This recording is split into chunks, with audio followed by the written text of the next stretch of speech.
नमस्कार दोस्तों, स्वागत है आपका आपके अपने स्टूडेंट्स लर्निंग चैनल में। हम लोग पढ़ रहे हैं रचनानुवाद कौमुदी अभ्यास 7 का नियम देख कर रहे थे। संस्कृत बनाओ क ख हम लोग कर चुके थे। आज ग घ की बारी है, तो ध्यान से देखिएगा। ग और घ हम लोग करेंगे। इसमें द्विकर्मक धातुएं आएंगी, कर्म आएंगे, द्वितीय विभक्ति कहाँ कहाँ लगेगी, ये सब हम लोग देखेंगे। और साथ में लृट लकार का भी प्रयोग होगा। तो देखिए क्या है कि मैं धन नहीं चुराऊंगा। मैं धन को क्या करूंगा? नहीं चुराऊंगा। तो मैं के लिए क्या प्रयोग करते हैं दोस्तों? अहम। अहम, एक मिनट फिर से लिखते हैं। अहम किसको नहीं चुराऊंगा? धनम। किसको? धन को। तो धनम न क्या करूंगा? चोरिष्यामि। चोरिष्यामि।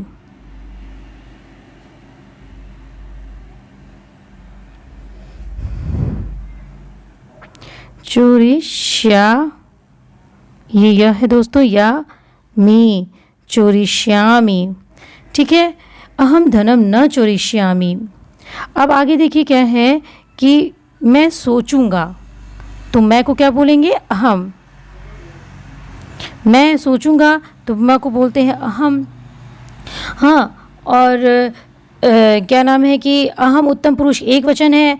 तो सोचूंगा चिंत का है ना, चिंत धातु है, तो उससे क्या बनेगा? चिंतिष्यामि। चिंत सॉरी चिंत इष्यामि। देखिए यहाँ पे जगह नहीं है, एक बार फिर से करना पड़ेगा। अहम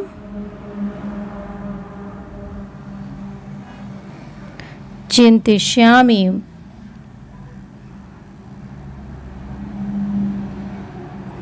यहाँ लिख देते हैं श्यामी, ठीक है।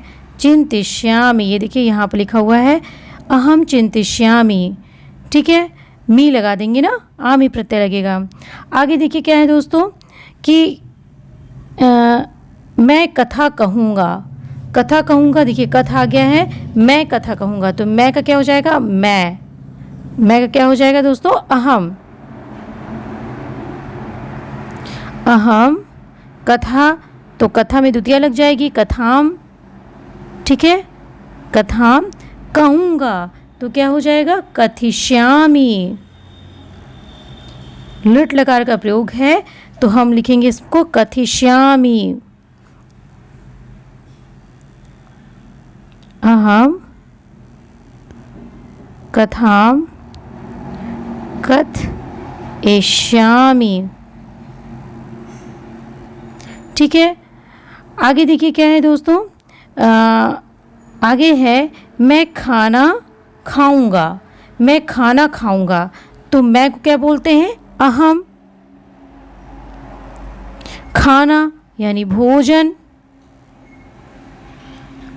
भोजन, और भोजन में लग जाएगी द्वितीया, भोजनम भक्षिष्यामि। खाने को क्या बोलेंगे? भक्षण करना, भक्ष धातु है, तो बोलेंगे भक्षिष्यामि,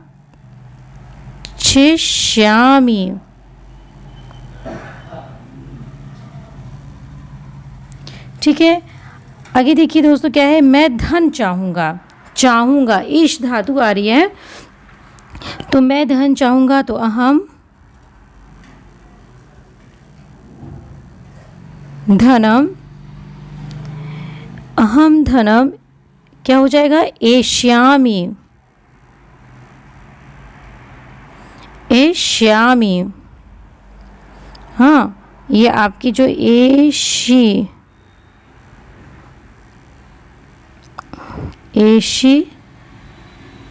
एशिष्यामि, ठीक है।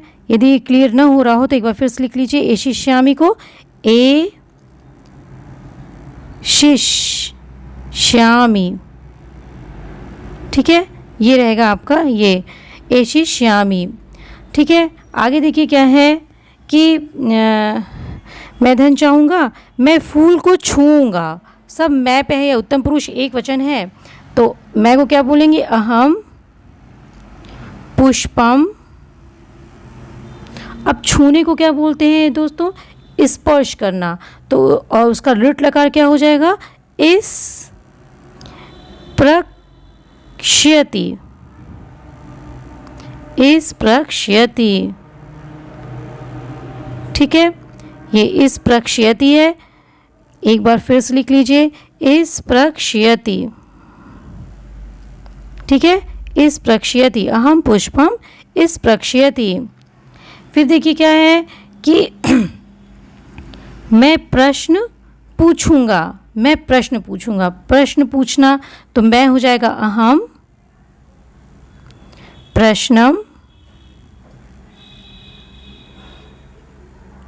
अहम प्रश्नम क्या हो जाएगा? पूछना। पूछना हो जाएगा प्रक्ष्यामि। प्रक्ष्यामि। और इसके पहले वाला दोस्तों हमने क्या बोला था आपसे? शायद मैंने एक इस प्रक्ष्यति कह दिया है क्या? मुझे ध्यान नहीं आ रहा है मैंने क्या कहा है। देख लीजिए एक बार। मैं फूल छूऊंगा को, तो अहम, मैं फूल छूऊंगा 22वां नंबर का, अहम पुष्पम इस, अहम पुष्पम इस प्रक्ष्यामि।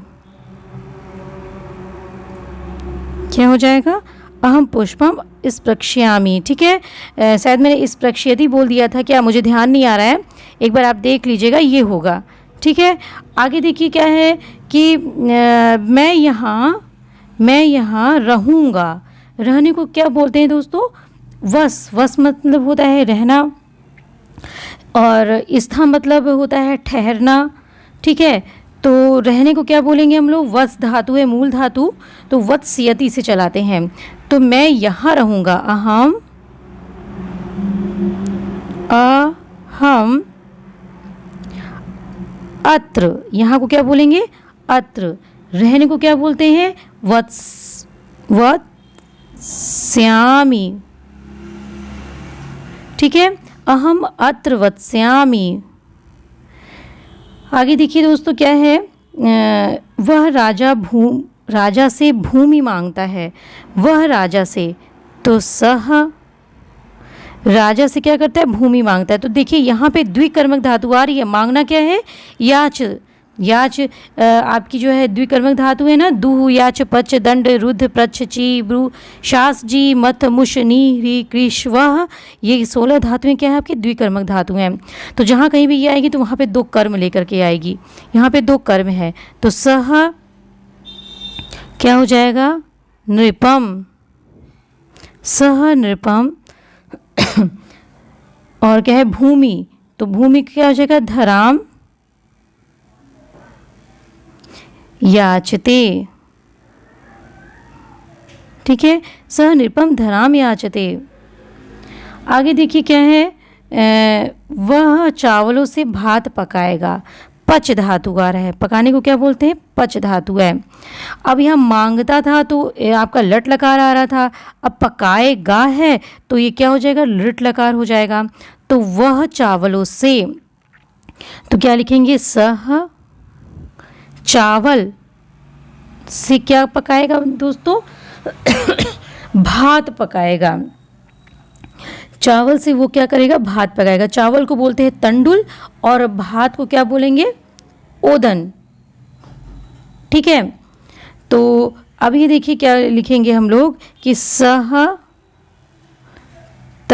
चावल से, तो यहाँ पे चावल और भात पच धातु होने के कारण यहाँ पे चावल और भात दोनों में क्या हो जाएगी? द्विकर्मक धातु है, तो हो जाएगी कर्म कारक द्वितीय विभक्ति। तो सह तंडुलः तंडुलम, सह तंडुलम ओदनम।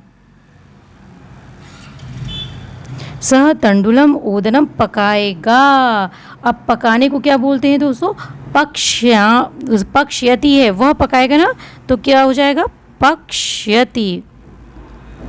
वह पकाएगा तो हो जाएगा आपकी पक्ष्यति। ठीक है, ये लृट लकार की है, पच धातु का लृट लकार है, पक्ष्यति। आगे देखिए क्या है कि वो भात पकाएगा। फिर 27वां नंबर देखिए, वह पुत्र से प्रश्न पूछेगा। तो पृच्छ धातु आ गई। अब गा गी गी लग गया तो आपकी लिट लकार हो गई ना। तो यहाँ तो लिट लकार भले ही हो गई, लेकिन पृच्छ धातु होने के कारण यहाँ पे दो कर्म आ जाएंगे। तो क्या करेगा, क्या वह पुत्र से प्रश्न पूछेगा ना। तो पुत्र में और प्रश्न में दोनों में क्या हो जाएगी, द्वितीय विभक्ति कर्म कारक। तो सह पुत्रम प्रश्नम और पूछेगा वह है, तो क्या लगा देंगे दोस्तों, प्रक्ष्यति। प्रक्ष्यति सॉरी, प्रक्ष्यति, सह पुत्रम प्रश्नम प्रक्ष्यति। अब आगे देखिए, वह शिष्य को सत्य बताएगा। वह शिष्य को क्या करेगा, सत्य बताएगा। तो वद धातु है ना, तो क्या करेंगे हम लोग, वह शिष्य को सत्य बताएगा। तो शिष्य और सत्य, और शिष्य में तो कर्म कारक है ही, हाँ, और सत्य में भी हो जाएगा कर्म कारक द्वितीय विभक्ति। दोनों में द्वितीय विभक्ति का प्रयोग होगा। वद धातु लगा रहे हैं तो दोनों में द्वितीय विभक्ति का प्रयोग होगा, क्योंकि गा गेगी है ना। तो क्या हो जाएगा दोस्तों, आपका वद धातु से क्या बनेगा, आपका बन जाएगा आपका वदिष्यति। ठीक है, तो सह शिष्यम सत्यम सत्यम वदिष्यति।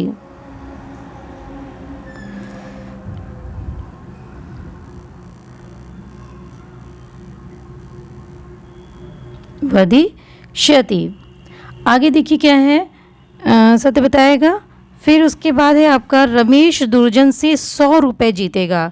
जी धातु आ रही ना, जी भी द्विकर्मक धातु है, हाँ, यानी दो कर्म है, यानी दुर्जन में और 100 रुपये में, इन दोनों में दो कर्म है। और ये तो करता है रमेश, तो रमेश करता है, तो रमेशः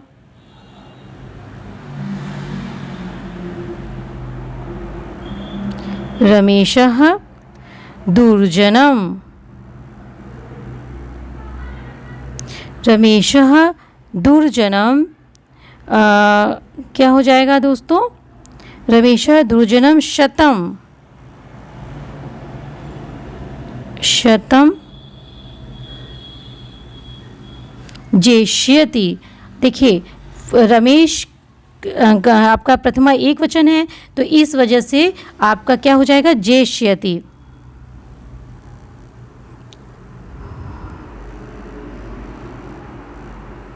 ठीक है, जी धातु का लृट लकार में क्या बनेगा, जेष्यति, जेष्यतः, जेष्यन्ति।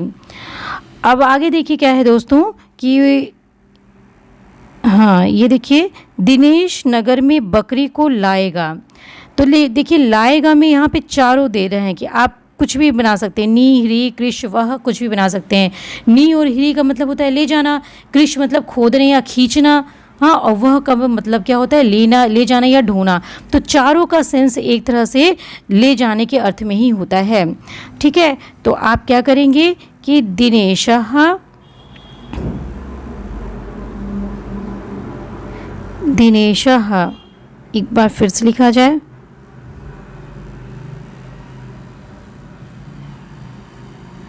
दिनेशः नगर में बकरी को लाएगा। ठीक है, नगर में बकरी को क्या करेगा, ले जाएगा। यहाँ पे सेंस है, नीहरी कृष वह दिया है तो ले जाएगा, ये ले जाने से सेंस है यहाँ पे। ठीक है, हाँ, तो क्या हो जाएगा, क्योंकि ये धातु दे चुका है ना, तो यहाँ नगर और बकरी इन दोनों में ही क्या हो जाएगा, द्विकर्मक धातुएं हैं ये, तो दो द्वितीय विभक्ति लगेगी। तो दिनेशः नगरम अजाम, क्या करेगा, ले जाएगा। यदि नी है तो आप क्या बनाएंगे, नी धातु को ले जाएंगे करेंगे, तो क्या बनाएंगे, गागी गी लगा लृट लकार है तो बनाएंगे नेष्यति। ठीक है, और यदि नेष्यति नहीं लगा रहे हैं, नेष्यति यदि नहीं कर रहे हैं, तो क्या बनाएंगे नेष्यति के स्थान पर, यदि ह्री ले जा रहे हैं तो आप क्या बनाएंगे, हरिष्यति, ले जाने के सेंस में हरिष्यति। ठीक है, और यदि हरिष्यति भी नहीं बना रहे हैं, कृष धातु से बना रहे हैं कि वो ले जाएगा, खींच ले जाएगा, खींचेगा, तब आप क्या बनाएंगे? कक्ष्यति। लृट लकार में बन रहा है ये सारे, ठीक है, ध्यान दीजिएगा। कक्ष्यति, ये आपका क्ष य र ति, कक्ष्यति, ठीक है। और यदि ये स्लैश है, ये ऑब्लिक है, ये ऑब्लिक का मतलब ही या होता है निश्यति करिए या हरिष्यति करिए या कर्क्ष्यति करिए, या फिर आप क्या करेंगे, फिर वह है, वह का क्या हो जाएगा दोस्तों? आपका वह का हो जाएगा वक्ष्यति। वक्ष्यति का मतलब भी होता है ढोना, ले जाना, ठीक है। ये चारों धातुएं आप लगा सकते हैं। दिनेशः नगरम अजाम नेष्यति, या दिनेशः नगरम अजाम हरिष्यति, या दिनेशः नगरम अजाम कर्क्ष्यति, या दिनेशः नगरम अजाम वक्ष्यति, ठीक है। तो ये सारी रही द्विकर्मक धातु, बहुत ही इम्पॉर्टेंट ये सब धातुएं हैं, और इनसे बने हुए अनुवाद भी आपको मेरे ख्याल से अब समझ में आ रहे होंगे। इस प्रकार की धातुएं जब भी कभी आएंगी तो आप समझ जाइए यहाँ पे 2 कर्म आ रहे हैं, दोनों कर्म को आप प्रयोग करेंगे। कारक का बिना प्रयोग किए आप द्वितीय विभक्ति का प्रयोग करेंगे, लगाएंगे, ठीक है। तो अब हम लोग आगे की वीडियो में हम लोग अशुद्ध अशुद्ध वाक्य देखेंगे और आगे के अभ्यास को भी देखेंगे। तो मिलते हैं दोस्तों आपसे अगले वीडियो में। यदि मेरी वीडियोज़ आपको अच्छी लग रही हो, आपके काम की हो, तो मेरी वीडियोस को लाइक ज़रूर किया करिए और आगे इस शेयर भी किया करिए, मोटिवेट किया करिए मुझे। लाइक करेंगे तो मुझे मोटिवेशन मिलेगा। तो मिलती हूँ दोस्तों आपसे अगले वीडियो में रचनानुवाद कौमुदी के अगले अभ्यास के साथ में, अभ्यास 7 के अगले प्रश्न के साथ में, अशुद्ध वाक्य, शुद्ध वाक्य और प्लस अभ्यास 4 के जो क ख हैं इनके साथ में। तो तब तक के लिए आपसे विदा चाहूँगी। नमस्कार।